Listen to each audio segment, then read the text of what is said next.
Finally found it. Even though it didn't take me that long to find this thing, still, the experience points was well worth it. Now hopefully it survives the steel wave. Alright, perfect. If I went for air cutter, then it would most definitely kill this Tropius.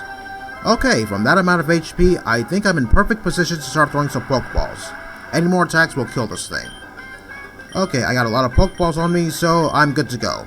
It all depends on how many Pokeballs I need in order to catch this thing. Hopefully one. Okay, is this going to be the one? Alright, perfect. Well, since Tropius' catch rate is pretty decent, I had nothing to worry about. Okay, pretty nice Pokédex entry. Now I'm going to teach you a whole bunch of HM moves off screen, and I'll see you in a different location. I am here on Route 111 right above the Windstrait house because there's an item in the area that I need to get by using Surf, and that item is... oh, come on. Go away. I don't care about your fishing. Go away. I don't give a shit about your fishing. Tell to somebody who cares. Anyway, the item is right down here, an HP up.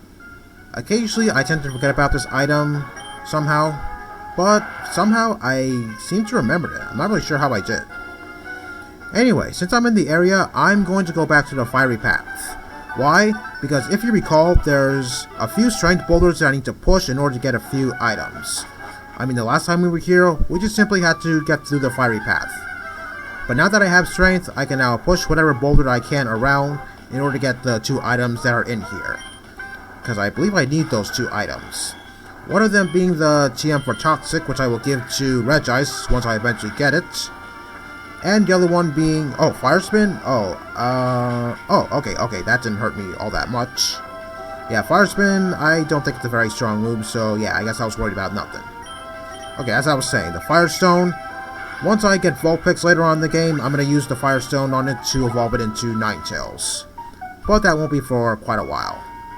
Okay, the boulder is right over here, so I'm going to push it, as well as the other boulders, like a Strength Boulder puzzle. Even though I guess technically this is not really a Strength Boulder puzzle, even though it kind of looks like it is. Okay, anyway, moving on. I do like how this place looks in the remakes. It looks pretty cool, actually. Well, that's to be expected since it is 3D and everything, so naturally, it does look pretty awesome. In addition, I don't quite recall if we could find a Mega Stone in here for a certain Pokemon in the remakes. I don't quite recall if it is in here. Don't quote me on that, I could be wrong. It's been a while since I was in this place in Omega Ruby and Alpha Sapphire, so I could be wrong about that, so don't quote me on it.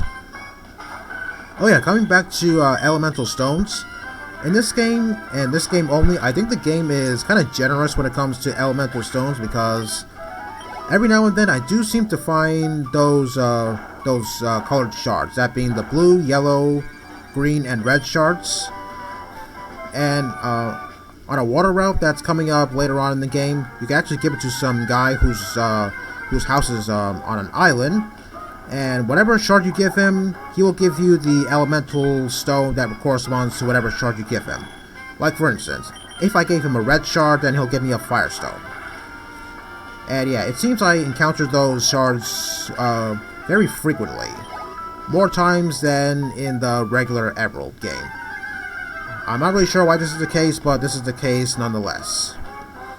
And fortunately, certain items in the game that I know the locations of, well, they've been replaced by those certain shards, and that's kind of disappointing actually, especially one in particular. I seem to recall in the Shoal Cave, well, there was a rare candy location there, but in this game, not anymore, and that's very disappointing. I was considering to catch either a Zigzagoon or a Linoon to maybe use its pickup ability to get a rare candy from it.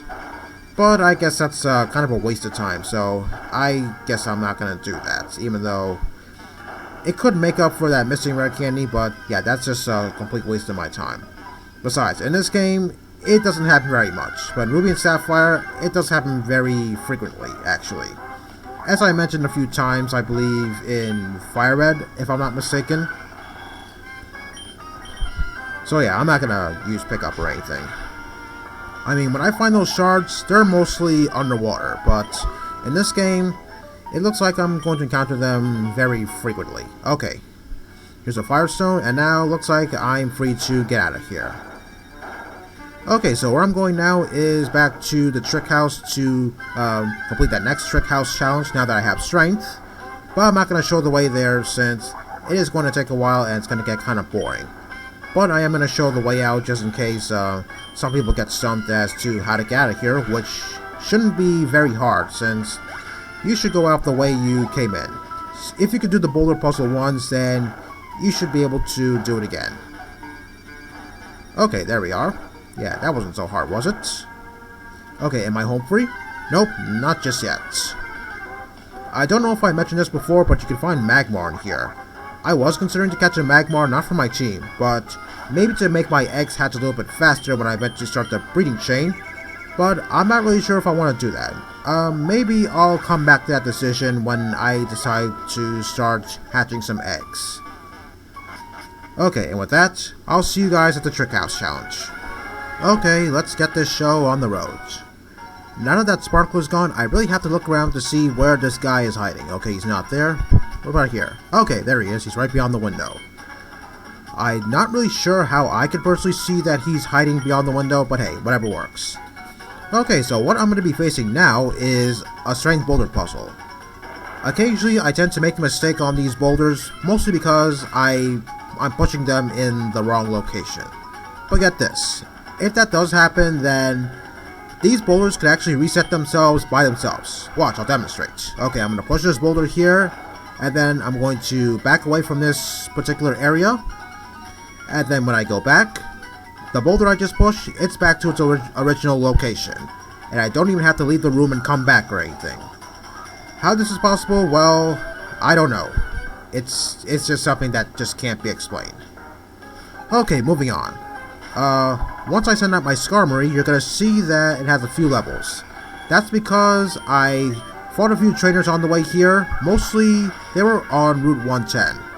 I believe those two triathletes on Cycling Road, yeah, they really wanted to rematch me over and over again. Okay, that Medichamp's going to kill itself with High Jump Kick. Well, if that did connect, well, I don't think it would have done a whole lot since Skarmory's defense is pretty good. Well, then again, Medichamp's physical attack stat is pretty high, so yeah, there's that. But I guess I have no way of knowing. In addition to those two triathletes, Collector Edwin, who's also on Route 110, yeah, he also wanted to rematch me multiple times. In fact, it's gotten to the point where both his Pokemon are now at their final stages. First time I fought Collector Edwin, he had a Lombre and a Nuzleaf. But now those two Pokemon are at their final forms and at level 69. Yes, they're both at level 69. Yeah, level 69 at this point in the game, that seems kind of scary, but given the Pokemon he was using, their moves, they completely suck. I mean, his Ludicolo had Absorb, and that's pretty laughable if you ask me, so I was in no danger whatsoever. But if I eventually fight some other trainers whose team has been modified, I think I have to be on my toes so that way I don't get my ass kicked. Especially on Cycling Road, because I believe Triathlete Benjamin, his Magneton, I believe it does have Magnet Pull, and it's not a very good idea to send Skarmory in there, otherwise I'm trapped because of Magnet Pull. Also, Triathlete Abigail, I believe she now has an Ampharos, and I don't have anything to take down Ampharos in one hit, especially not ground moves quite yet, so I really have to hit it hard and hope for the best. But it's not going to be easy considering the fact that her Ampharos actually has Light Screen on it, so that's kind of annoying. Anyway, on to other things. After I'm done with this place, I'm going to go back to Rustboro City because there's still the matter of reviving my root fossil that's in my bag. Occasionally I tend to forget about that, not really sure how, guess it doesn't occur to me all that much. But before I go to Rustboro, I believe there's a few items I need to collect on Route 104. One of them I need Surf so that way I can get to that one particular item. And another one that's near the flower shop. Has anyone made it to the end? Are you stupid or something? It's the easiest path ever. You just need strength to move these boulders around, and there, you're at the door instantly. Okay, Trickmaster is cool. Well, okay, I guess I'll give him that. I don't remember how this puzzle looked in Ruby and Sapphire. It's been a while since I last saw how it was in that game, but whatever. Okay, my reward is the Smoke Ball. If you give it to a Pokemon, then you will instantly run away from random encounters whenever you want to. But I'm not going to give it to any of my Pokemon since I do want to fight the wild Pokemon for some good source of experience. Especially if their level is pretty decent. But as of right now, their levels could be better. Okay, I will see you guys at Rustboro City. But wait, first I need to stop by the flower shop because this person definitely wasn't over here earlier. I believe she appears here once you get your 4th gym badge, so make a mental note to come back here once you do get 4 gym badges. Anyway, she gives you an item called the White Herb, a held item. Now what this item does is, if one of your stats goes down, then the White Herb will restore that fallen stat back to normal. So, if you want to use moves like, say, Draco Meteor or Overheat or something like that, then the White Herb will restore your fallen stat back to normal. In the case of both those moves, special attack. But personally, I don't like those moves very much because it kind of hinders my battling ability. Not to mention the fact that the White Herb is also a consumable, and I don't really like consumables very much. But I will tell you one thing, I have seen that strategy being used a lot in the Battle Tower back in Diamond and Pearl. Okay, we've got a PP up over here. Okay, now that that's done, I'm going to go back to Rustboro City and head for the Devon Corporation building so that way they could revive my fossil. Now off screen, I did deposit one of my Pokemon, that being Sableye. Why? It's because now that Tropius has both Flash and Rock Smash, I don't think I need Sableye anymore. It was just a temporary HM slave. Okay, this is the guy you want to go to if you want to revive any of your fossils. So yeah, it works the same way as in Generation 1. I give this guy my fossil, and then I step out of the room for a second, and then the fossil has been restored. Okay, I really hope that I have to step out of the room to have the fossil be revived, and not step out of the building.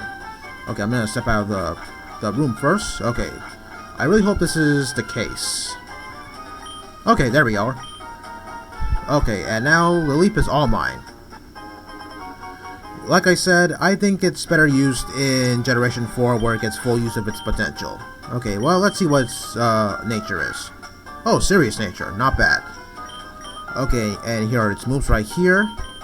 And its ability, Suction Cups, well, I guess that's a pretty nifty ability. It prevents moves like, say, Roar or Whirlwind from working.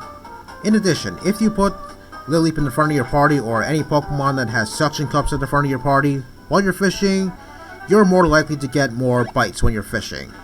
I definitely could have used that a lot earlier when I was trying to find a Feebas on Route 111, but given the fact that I didn't have a lot of trouble trying to find that thing, I guess it was okay, no harm done. But I am planning on fishing some Pokemon out of the water later on, but that won't be until, say, when I get to Moss Deep City. And I'm not really sure if I really want to put Lilip in the front of my party, since whatever I'll be fighting there, they're going to have a lot higher level than Lilip. Well, regardless of whether Lilip is alive or not, still, Suction Cups is going to work, so I guess no harm done.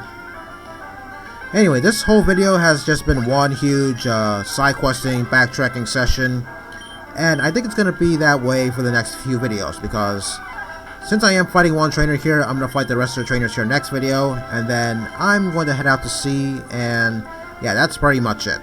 Oh boy, I'm so looking forward to that. Well, I guess it's okay, since Sceptile and Gardevoir will work best on those water types. Well, Skarmory, I guess it'll work best too, depending on what I actually face. Well, whatever I face there, hopefully it won't be harming Skarmory very much. Okay, we've got a few items here, such as this TM for Focus Punch. Oh yeah, make sure you have the Mach Bike with you, because there is a Mud Slope up here. I believe there is an item up there. Okay, is there anything over here? Okay, no, nothing in these rocks, nothing here. Okay, let's see if there is anything up here, if at all. Okay, I see something here. Alright, what is it? Okay, we've got an iron. Alright, I'll be sure to put that in my PC first chance I get. Okay, I don't think I have enough time to fight any more trainers here. Okay, let me just get off my bike before I fight any more trainers. Okay, I guess I'll get that item next video because I don't want that person over there to see me. Okay then, next time we're going to fight the rest of the trainers here and head out to sea. Oh boy, I'm so looking forward to that. See you all next time.